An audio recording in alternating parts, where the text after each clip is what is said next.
अहिले ल भोलि खर्च चाहिँदैन मलाई केही चाहिँदैन अहिले दिन्छु पैसा यार खोसिहाल्नु है चाहिँदैन मलाई केही खान्न त्यसैले ल्याइदिनु नि त्यो बराबर त चुप लाग्न सक्यो त मैले माने त ओ जानु ए भिडियो भाइ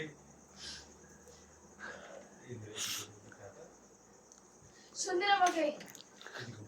उता गए भन्दै सुनि म खान्न म यहाँ रुएको अवस्था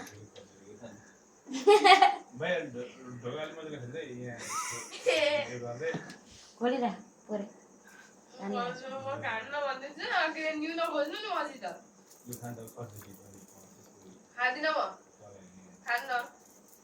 ल्याइराख म त भुल्न त पछि भन्नुभयो भन्नुभयो के भन्छ मैले भन्दा 10 दिन 15 दिन पछाडि पैसा कहाँ दिन्छ 10 दिन 15 दिन भने मैले भोलि न त पर्सेको दिन दिन्छु ल्याइराख न त अहिले चाहिँ छैन मसँग भोलि न त पर्सेको दिन यो किन दिउ नि त यो पानी मुले किन दिउ नि त मैले जे भने त्यही जे भने त्यही आउँछ कता भयो आउँछ त मात्र किन दिनु के दिनु एक दिन लुगा किन्छ तर वर्षमा 6 चोटि लुगा किन्छ चाहिँदैन मलाई चाहिन्छ किन मलाई चाहिँदैन केही चाहिँदैन कसले चाहिँ बढी लिला गर्छ त्यसले वर्षमा 6 खेप किन्छ भनेछ लिएर जानु फ्याँकिदिन्छ अनि उठ्दिन अलि यो चाहिँ खान्छ